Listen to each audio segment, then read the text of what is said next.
watching Sunday Morning Matters on KC24, your local election headquarters. Could we see another round of stimulus checks? If so, how much?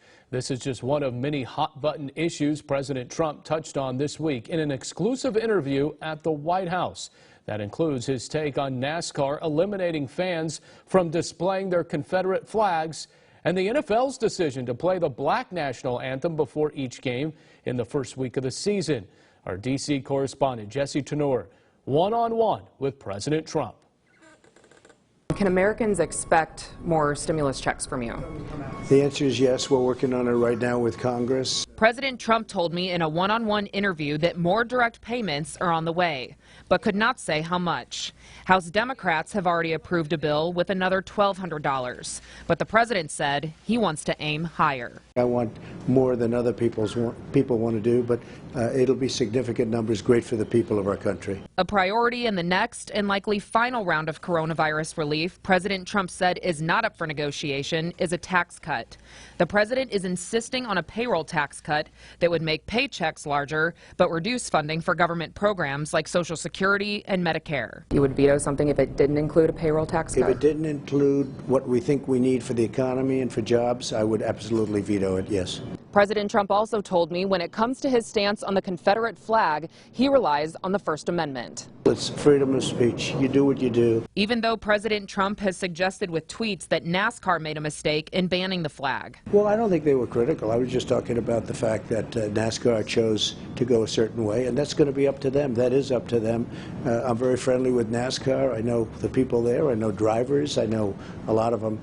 But I view it as freedom of speech. And for the president, the same applies to the NFL. Well, that's going to be up to them. As the league considers playing the unofficial black national anthem before every Week 1 game. When you say the black national anthem, I know we're playing the national anthem, and I think people should stand proudly for the national anthem. And joining me now from the nation's capital, Jesse Tenor. And Jesse, thank you so much for joining me here on Sunday Morning Matters. How are you? Thanks for having me. Absolutely. So, I'm just curious to know, after the president gave you his freedom of speech explanation about the Confederate flag and then NASCAR's decision to ban them, does he personally feel that it's okay to display the Confederate flag? Because a lot of people remember in 2015 on the campaign trail, President Trump said, or, campaigning President Trump at that point, said they should retire that flag into a museum. So what's his personal thoughts?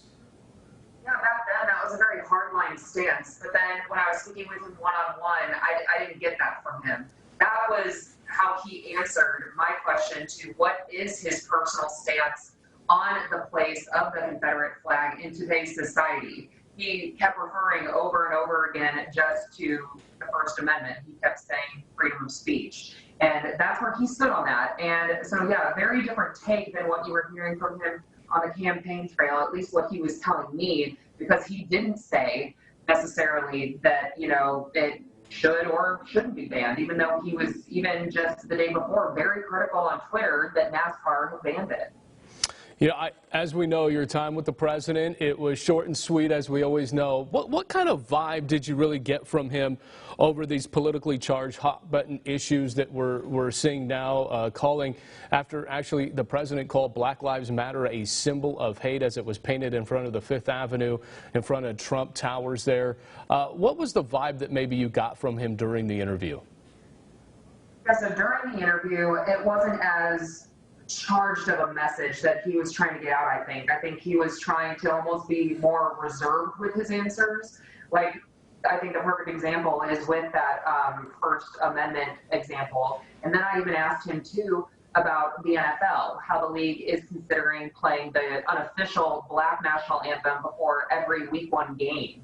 And he said the exact same thing. He said that's ultimately up to the NFL. But then when you look at, at the past, even a couple hours or so before, on social media and other comments he's made, they were more direct. And so I thought that was kind of an interesting take that he was giving then, potentially maybe having some time to sit back and think more about the situation.